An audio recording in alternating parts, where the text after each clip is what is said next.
coats in Washington, D.C. as we continue covering the breaking news of this very historic day in America. And we are indeed witnessing history. I mean, period, full stop. When we talk about the possibility of it happening, people were tripping over themselves to tell you the world about what was going on behind closed doors, weren't they? And it wasn't clear whether Democrats wouldn't take yes or no for an answer from Joe Biden. But tonight, it's official. President Joe Biden bowing out of the 2024 race, but he didn't stop there with that announcement or leave any room to wonder whether he truly believed in his running mate, Vice President Kamala Harris. He immediately gave a ringing endorsement of her to replace him, saying, quote, "Democrats, it's time to come together and beat Trump.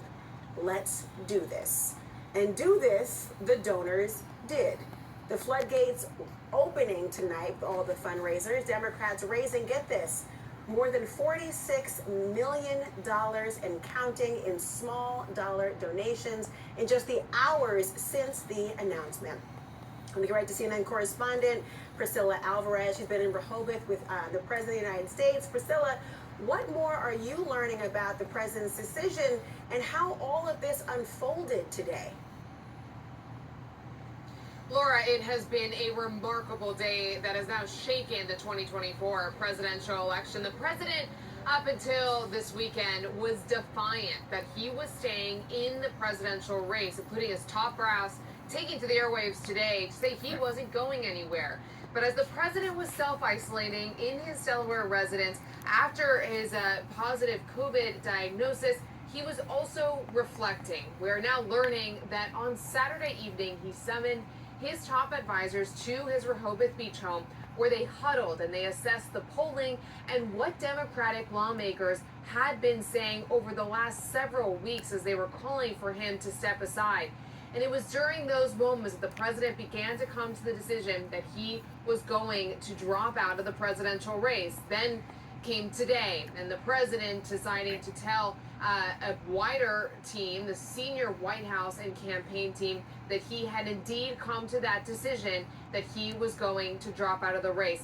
He told them a minute before posting that letter publicly that he was no longer going to seek re-election. So this really was a remarkable moment, and one that came together quite quickly after what has been weeks of the campaign trying to face these headwinds from Democratic lawmakers, allies, donors, who said the president just wasn't up to the task to go up against former President Donald Trump. Now, of course, after the president released that letter, he also said that he was going to endorse Vice President Kamala Harris and urge the Democratic Party to come together and support her.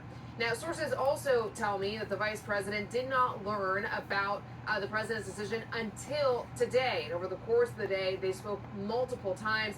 The vice president then having to work the phones herself. She has been calling members of Congress, civil rights leaders, as well as governors to try to get their endorsements. One of those endorsements being from the Congressional Hispanic Caucus.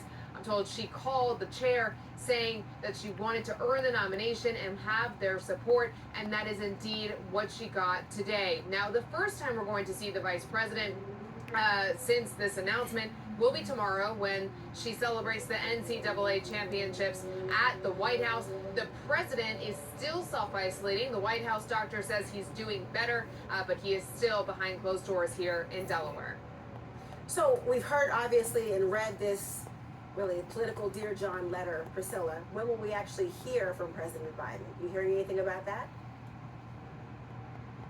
The White House has not yet said when exactly the president is going to address the nation. As you mentioned in that letter, the president makes a note to say that he is going to address the nation. We have been asking for when that speech is expected to happen. It is still unclear. Of course, the president has been recovering from COVID, and while we have been getting routine updates from the White House doctor that he is starting to feel better and that his symptoms, according to the doctor today, have improved significantly, it's still very unclear when he's going to return to the White House and when he's going to address the nation. But there is no doubt that there will be a lot of eyeballs on that speech, because today, while making a seismic shift in his campaign, we still have not seen or heard from the president directly outside of that letter.